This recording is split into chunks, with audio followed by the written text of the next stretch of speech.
How do you feel about hosting the championships for the second time in the last 6 years? I am super excited about it. We did a great job back in 2006. All the WAC coaches still talk about it as the best ever WAC championship. And knowing that this one's going to be so much better than that one, it's really going to knock the socks off everybody when they show up to see a meet that's super duper well run, as well as we're going to have all the bells and whistles in terms of drummers and lays and singers and dancers. It's going to be quite the event. So I guess you guys are going to have a lot of advantages going into it then. Well, of course we're familiar with our facility and the setup and the trade winds and all that stuff, but our biggest advantage of having the meet at home is that we don't have to travel. And even though we're pretty used to it, going to the mainland and all that, the other teams aren't used to traveling such a long distance, so we're definitely going to have the advantage on them regarding having to deal with just the whole travel side of things. How is the team performing going into the championship? Well, we're predicted to score about 68 points, which isn't our all-time high, but we're going to be solid.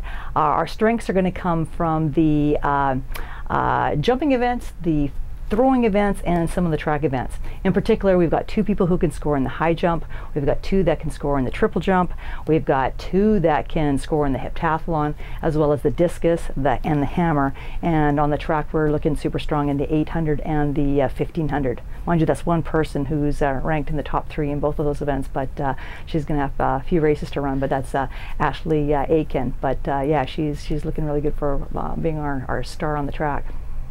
For the fans, what's the best way to take in the meet?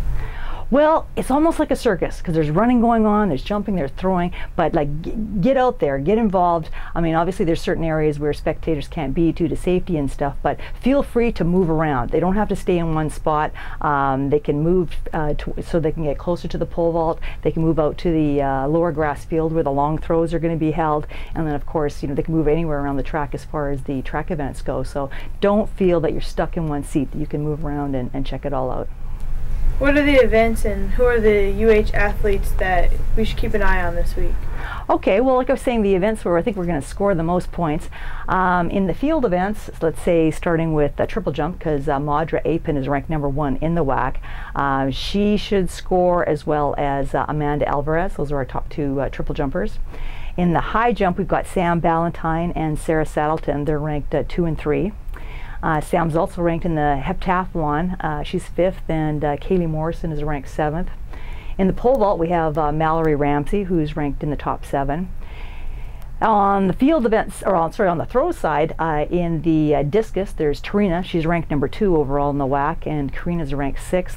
And then in the hammer throw, Emma McCorkindale, she's ranked 4th, and Joanna Frank Hearn, who's freshman, she's also ranked in the top 8. And it's the top 8 that score, so that's why these people are looking to score the most points, because they're already ranked there. So they've got to maintain their ranking, and if not, place even higher than they are ranked going in.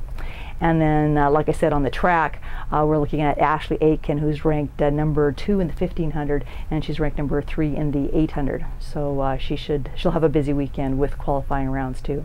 But those are our top athletes as we go into this event. Is there anything else we should know about this championship? Well, the last time a meet of this caliber came to town was back in 2006, and unfortunately it was on the same weekend as the state high school championships, which were being held at Kamehameha. But we worked well with the high school association, and they were super in that they moved the high school meet to a weekend earlier, so there's no conflict. So I think it's a great opportunity for all the kids in Hawaii to come out and check out collegiate track and field. And it's not just women. There's going to be a lot of top men who are going to be there too. So if they already have an interest in track and field, or even if they don't, they should come out and they'll get hooked. It'll be great. Same thing goes for a variety of parents and other people in Hawaii too. But the fact that we were able to get it away from the state championship, hopefully that's going to really boost up the attendance and really showcase track and field in the state of Hawaii.